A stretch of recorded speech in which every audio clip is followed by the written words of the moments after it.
Hi there, and welcome to Home Studio Rescue here on YouTube. My name is Chris, and today I'm going to be talking to you about the best plugins for songwriting in 2020. And before I get into any of that, I'm just going to play you a clip of a song I've been working on.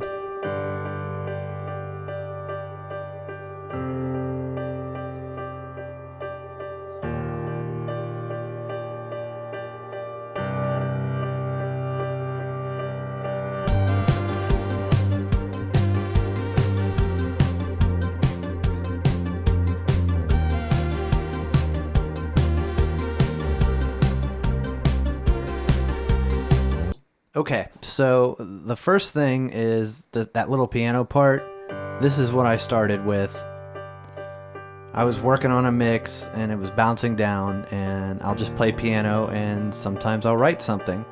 And it's usually on piano. So that's the piano part. That's how I started the song. I would go into Pro Tools and get a click track or like a easy drummer beat and record that real fast. And then from there I go into Arcade, and really I was just looking for something to spice up, like kind of just a boring piano progression. So I found this beat right here.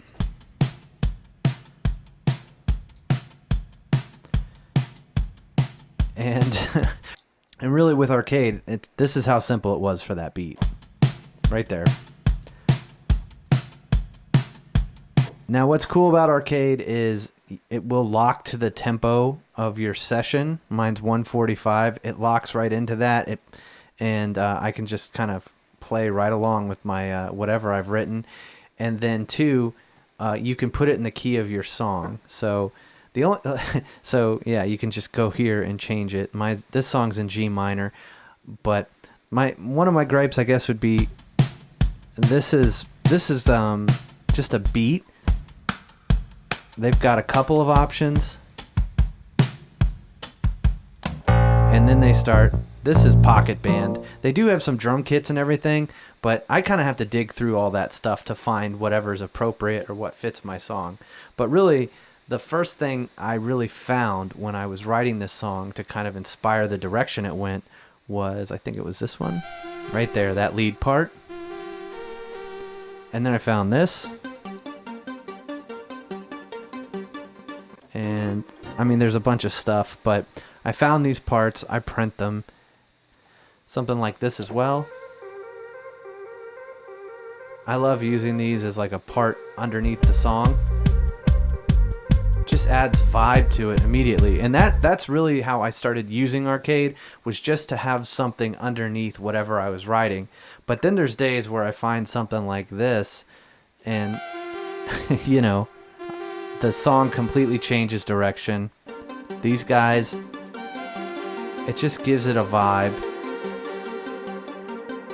I mean, I don't even need that piano part, but for me, that was just kind of like the start of it, was the piano. And then I found all this stuff and it went into a different direction. And that's kind of the beauty of Arcade for me. It's like occasionally I'll find something that just completely inspires me and takes me in a different direction. It gets me outside of the box that I normally write in. It's just a great plugin for that. One of the downsides is when you're playing something like this, like that's all you get. You get one note of that. I'm playing this on a MIDI keyboard, all this stuff. And so if I go for this part,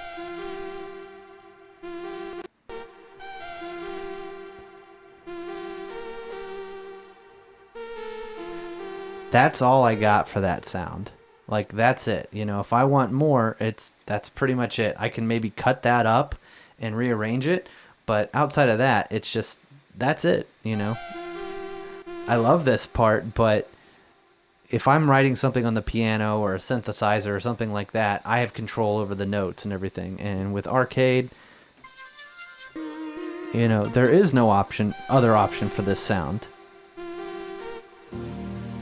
But I mean, it's part of the fun, but it's limited. You know, really, I mean, I don't really even think it's designed for musicians. I mean, for me, I want to be able to play different notes and kind of change a progression and things like that. But that might be why it's perfect for somebody who isn't a musician. They can just kind of go through and find stuff and make it into whatever they want it to.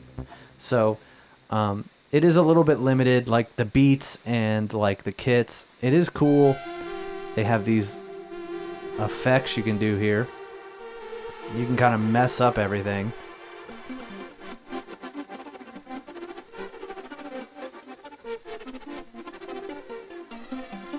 And then you can also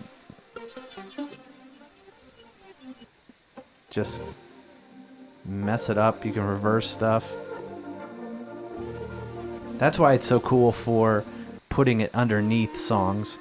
I mean, I have, like, this song is basically written off of Arcade, but a lot of times it's a lot easier just to use it as like an underneath part. So it's a great plugin. It's $10 a month. If you guys have any plugins that you enjoy using for songwriting that you find inspiring, I'd love to hear about that in the comments. This is one of them for me. This and Easy Drummer that's how I write music at this point in my townhouse. You know, I just can't record a drum set in my house. So this is how I do it. And, I think this is one of the best plugins out there. It is a little bit limited and all that, but you know, for $10 a month, I don't think you can beat it. For me, if something gives me inspiration, then it's kind of priceless. So I hope you enjoyed the video. Please like and subscribe. I also have a pre-production checklist at my website at homestudiorescue.com. It would be awesome if you go and check that out. Leave me a comment. Let me know what you think. And I'll catch you on the next one.